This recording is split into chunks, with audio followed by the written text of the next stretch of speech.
जय श्री कृष्ण। ओम नमः शिवाय। जय माताजी। जय पुरुषोत्तम भगवान। आज આપણે પુરુષોત્તમ માસની કથા સાંભળવાની છે। કથા એટલે કે કથા ગુરમાની વાર્તા, અધ્યાય 3। શ્રદ્ધાનું ફળ, સંકીર્તન। ઓનકાદી ઋષિઓના પૂછવાથી સૂત પુરાણીએ કહ્યું, હે મુનિ શ્રેષ્ઠો, નારદજી સમક્ષ શ્રી નારાયણે જે કહ્યું હતું તે હું તમને કહું છું, તે સાંભળો। ભગવાન નારાયણે નારદજીને ઉદ્દેશીને કહ્યું, હે બ્રહ્માપુત્ર નારદ, આ કથા શ્રી કૃષ્ણ યુધિષ્ઠિરને કહી હતી। આ કથા શ્રવણના ફળ સ્વરૂપ તેઓ કૌરવોના ત્રાસથી મુક્ત થઈ સુખ શાંતિ પામ્યા હતા। દુષ્ટ દુર્યોધન આદિ કૌરવોએ પાંડવોને કષ્ટ આપવામાં કઈ કચાશ રાખી ન હતી। તેઓને લાક્ષાગૃહમાં બાળી નાખવાનો પ્રપંચ કર્યો। પાંડવો સાથે જુગટું રમીને કપટથી તેમને હરાવ્યા। દ્રૌપદીને ભર સભામાં તેનો ચોટલો ખેંચીને લાવ્યો અને તેને નગ્ન કરવાની પેરવી કરી। દ્રૌપદીની પ્રાર્થના સાંભળી શ્રી કૃષ્ણએ 999 વસ્ત્રો પૂરીને દ્રૌપદીની લાજ જાળવી। શ્રાપ પ્રમાણે પાંડવો 13 વર્ષ સુધી વનમાં રહ્યા। પાંડવો કામ્યક વનમાં રહેતા હતા। ત્યાં શ્રી કૃષ્ણ તેમને મળવા આવ્યા। કોપાયમાન અને નારાજ થયેલા શ્રી કૃષ્ણને અર્જુન હાથ જોડીને કહેવા લાગ્યો, હે પ્રભુ, આપ કોપાયમાન ના થાઓ। આપ જગતના પાલન કરતા કહેવાઓ છો, આપ શાંતિ ધારણ કરો, અમે આપના શરણે છીએ। અર્જુનની નમ્ર વાણી સાંભળીને શ્રી કૃષ્ણનું ક્રોધી સ્વરૂપ બદલાઈ ગયું। હવે તેમણે હાસ્યાસહ અર્જુનને કહ્યું, અર્જુન, હું મારા કષ્ટને સહન કરી શકું છું, પરંતુ મારા ભક્તોના એક રાયના દાણા જેટલા દુઃખને પણ હું મેરુ સમાન સમજું છું। મારા ભક્તોના દુઃખ દૂર કરવા માટે અજન્મા હોવા છતાં જન્મ લઉં છું। હવે તમારા દુઃખો થોડા સમયમાં દૂર થશે। માનવીને સુખ, દુઃખ, હાનિ, લાભ કર્મના ફળરૂપે મળે છે। આ કર્મના બંધનોને દૂર કરવા માટે માનવીએ ધર્મ, વ્રત અને તપ દ્વારા શરીર અને આત્માને પવિત્ર બનાવવા જોઈએ। હવે પછી જે મહિનો આવે છે તેને અધિક માસ કહેવામાં આવે છે। આ માસમાં વ્રત, નિયમ, ધ્યાન આદિ કરવાથી તેના પ્રભાવે ફરી તમારું રાજ્ય, સુખ, વૈભવ આદિ તમને પાછા મળશે। કૃષ્ણના આવા વચનો સાંભળીને અર્જુને પૂછ્યું, આ અધિક માસ શું છે? તેનું શા માટે વ્રત કરવું? તેનાથી શે ફળની પ્રાપ્તિ થાય છે? એ બધું અમને વિગત સમજાવો। શ્રી કૃષ્ણએ તેને જવાબમાં કહ્યું, વર્ષ, માસ, દિવસ, પ્રહર, ઘડી, પળ અને વિપળ બધા કાળના વિભાગો છે। સમુદ્ર, નદી, તળાવ, કુવા, ઝરણા વગેરે જળના વિભાગો છે। આ બધા વિભાગોના તેમના દેવોની કૃપાથી સુખ મળતું હોય છે।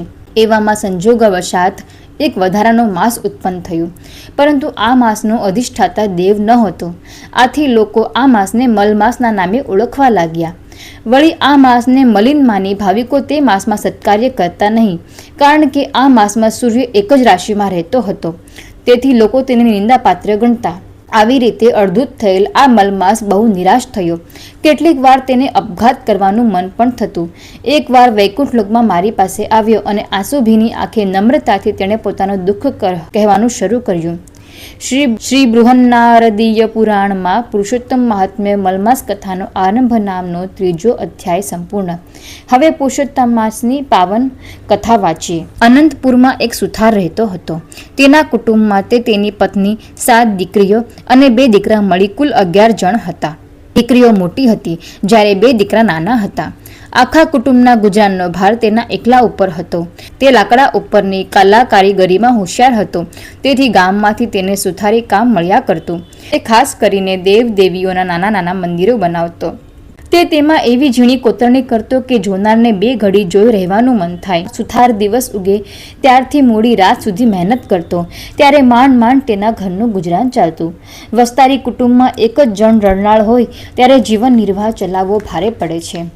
દીકરીઓ મોટી હોવાથી સુથારે સારા મુહૂર્તની શોધને પરણાવવા માંડી અને સાસરે વળાવવા માંડી। લગ્નના ખર્ચામાંથી સુથાર ઊંચો જ આવતો ન હતો। વળી દીકરીઓ અવારનવાર સાસરેથી પિયરમાં આવે ત્યારે તેને કપડાં, લત્તા અને કંઈક રોકડ આપવી પડે। આથી સુથાર દિવસે દિવસે આર્થિક રીતે ઘસાતો જતો હતો। જેમ જેમ દિવસો વીતતા ગયા તેમ તેમ સુથારની ચિંતા વધતી ગઈ। વળી જુવાની હતી ત્યાં સુધી તો રાત દિવસ કામ ખેંચતો, પણ હવે તો શરીર પણ ના પાડવા લાગ્યું। શરીર થાકી જવા લાગ્યું, છતાં સુથાર જેમ તેમ કરીને ઘરનું ખર્ચ કાઢવા મહેનત કરતો હતો। જુવાનીમાં સુથારને ભગવાન સાંભળ્યા ન હતા, તે તો પોતાના કામમાં જ રચ્યો પચ્યો રહેતો હતો। હવે ઉંમર થતાં તે રોજ સવારે ઉઠીને દેવ દર્શને જવા લાગ્યો। ક્યારેક કથા વંચાતી હોય, કીર્તન થતું હોય ત્યારે તે સાંભળવા બેસી જતો। એકવાર ગામમાં એક કથાકાર આવ્યા। તે સુંદર કથા કરી। સુથાર તેમની કથા સાંભળવા બેઠો.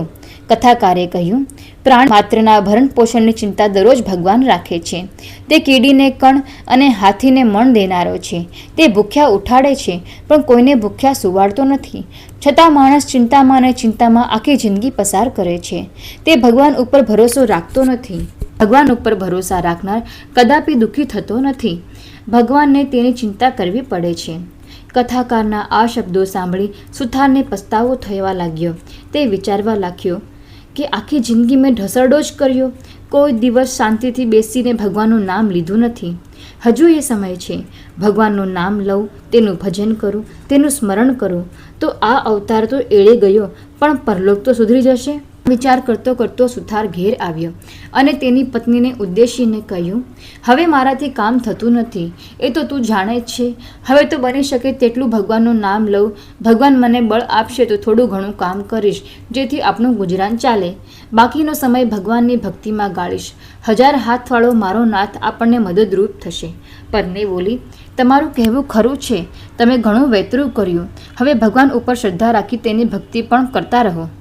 ભગવાન જાણે સુથારની કસોટી કરી રહ્યા હોય તેમ તેની સ્થિતિ દિવસે દિવસે બગડવા લાગી. તે રોજ ભગવાનની ભક્તિ કરતો હતો પણ સુથારી કામ મળતું નહીં. આથી ક્યારેક ઘરમાં ચૂલો ન સળગે એવી હાલત થઈ જતી. આમ થતાં પત્ની મૂંઝાઈ જતી અને પતિને 2 શબ્દો કહેવા ઈચ્છા થતી, પણ તે મૌન રહેતી. સુથારને તો ભગવાનમાં અતૂટ શ્રદ્ધા બેઠી ગઈ હતી કે મારો વહાલો મોડે વહેલે પણ અમને સહાય જરૂર કરશે. તે દરરોજ કથા વાર્તામાં જતો હતો. એવામાં પુરુષોત્તમ માસ આવ્યો. કથાકારે પુરુષોત્તમ ભગવાનના મહિમાની વાત કરતા કહ્યું, પુરુષોત્તમ માસ આવી રહ્યો છે. આ પવિત્ર માસમાં જે કોઈ વ્રત કરે, આખો મહિનો નહાય, દેવ દર્શન કરે, કાઠા ગોરમાની વાર્તા સાંભળે, ઉપવાસ એકટાણા કરે, યથાશક્તિ દાન પુણ્ય કરે તો પુરુષોત્તમ ભગવાનની કૃપાથી તેનું દારિદ્ર્ય દૂર થઈ જાય છે. સુથારે ઘરે આવી પત્નીને આ વાત કરી અને બંનેએ પુરુષોત્તમ માસનું વ્રત લેવાનો સંકલ્પ કર્યો. પુરુષોત્તમ માસ બેઠો. સુથાર તથા તેની પત્ની રોજ પ્રાતઃકાળે નદીએ જઈને નાહી આવી, દેવ દર્શન કરી, યથાશક્તિ બ્રાહ્મણને દાન સીધું આપી ભગવાનનું રટણ કરવા લાગ્યા. પતિ પત્ની શ્રદ્ધાથી વ્રત કરી રહ્યા હતા. અધિક માસ પૂરો થવાના થોડા દિવસ બાકી હતા. ઘરમાં અન્નનો દાણો ન હતો.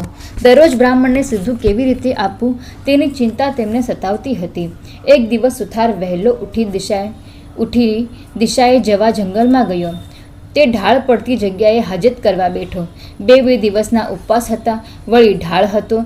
તેથી સુથારે પડી ન જવાય એટલા માટે એક ઝાંખરાનું મૂળિયું પકડી રાખ્યું. મૂળિયાને આમ તેમ હલાવવા જતાં તે ઉખડી ગયું અને ત્યાં ખાડો પડ્યો હતો. તેમાં કંઈક ચળકવા લાગ્યું. સુથારે ચળકાટ જોયો પણ હજુ અંધારું હતું.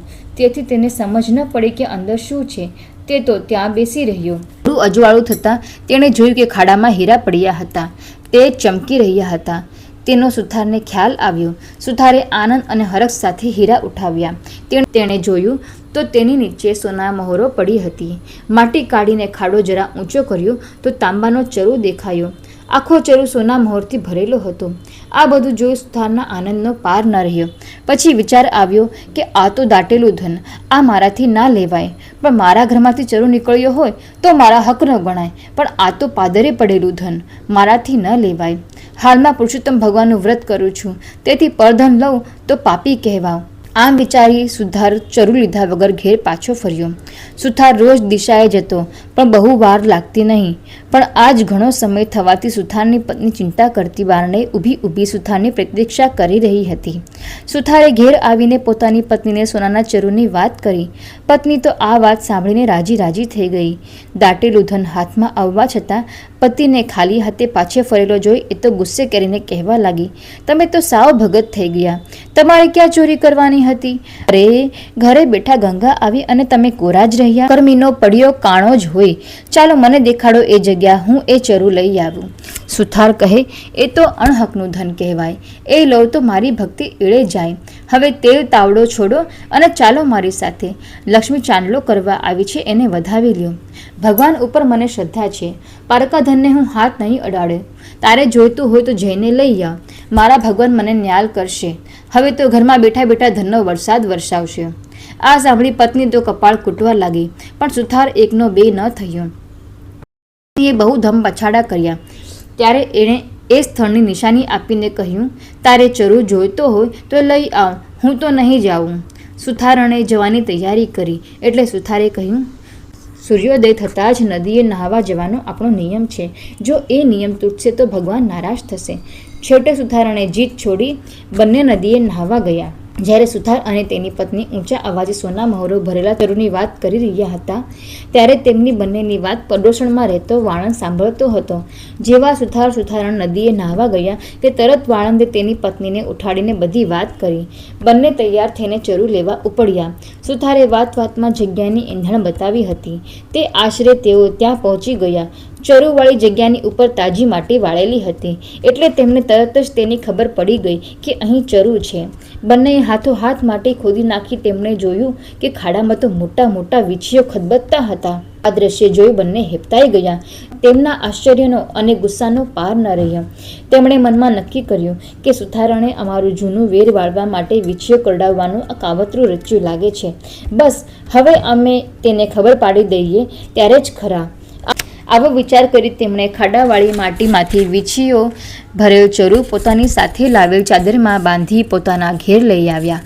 એ ચરુ લઈને વાળંદ છાપરે ચડી ગયો અને સુથારના નળિયા ખસેડીને ત્યાં બેઠો.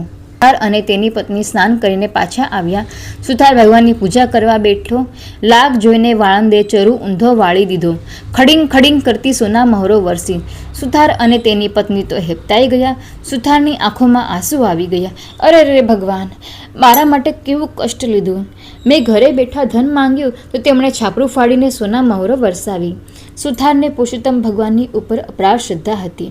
તેથી એમ સમજ્યા કે ભગવાનનું વ્રત ફળ્યું છે. ભગવાનને ખુશી થઈને ઘેર બેઠા લક્ષ્મી મોકલી છે. હવે ધન લેવામાં વાંધો ન હતો. તેથી સુથાર અને સુથારણ બંને સોના મહોરો એક કોઠીમાં ભરી દીધી. થોડા હીરા હતા તે દાબડીમાં મૂકી દીધા. સુથારણ બોલી, હું તમારું કહેવું માનતી ન હતી, પરંતુ તમારી શ્રદ્ધા ફળી ત્યારે માનવું પડે છે કે ભગવાન ઉપર જે શ્રદ્ધા રાખે છે તે ફળ્યા વગર રહેતી નથી. આ બાજુ અદેખો વાળંદ અને તેની પત્ની રાહ જુએ છે કે હમણાં સુથારણના ઘરમાંથી બૂમાબૂમ થશે, રોકકળ થશે, ચીસો પડશે. ઘણી વાર થઈ પણ કંઈ ચીસાચીસ ન સંભળાય એટલે વાળંદ જાતે સુથારના ઘરે જોવા ગયો. જોયું તો તે બેઠા બેઠો માળા ફેરવતો હતો. ધન તો જેના ભાગ્યમાં લખાયું હોય તેને જ મળે છે. સુથારના ભાગ્યમાં ઘેર બેઠા ધન મળવાનું લખેલું. તેથી વાળંદે ચરુ ઉપાડી લાવીને તેના ઘરમાં ઠાલવ્યો. ખરેખર ભગવાનની લીલાને કોણ પાર પામી શક્યું છે. સુથારણે ધન મળ્યાની વાત કોઈને જણાવી નહીં, પરંતુ તે ધનનો ઉપયોગ તે સારા કામમાં કરવા લાગ્યો. હવે તેની પાસે ધન આવવાથી તેઓએ પુરુષોત્તમ વ્રતનું ઉજવણું સારી રીતે કર્યું. ઘણા બ્રાહ્મણોને જમાડ્યા, દાન દક્ષિણા આપી અને અનેક સદાવ્રત બાંધ્યા. તેઓ હવે આખો સમય ધર્મ, ધ્યાન, કથા, કીર્તન અને ભગવાનના ભજનમાં આપવા લાગ્યા. હે પુરુષોત્તમ ભગવાન, તમે જે સુથારણને ફળ્યા એવા તમારા વ્રતમાં શ્રદ્ધા રાખનાર સર્વને ફળજો. બોલો શ્રી પુરુષોત્તમ ભગવાનની જય. શ્રી કૃષ્ણ પુરુષોત્તમ ભગવાનની નામમાંનું સંકીર્તન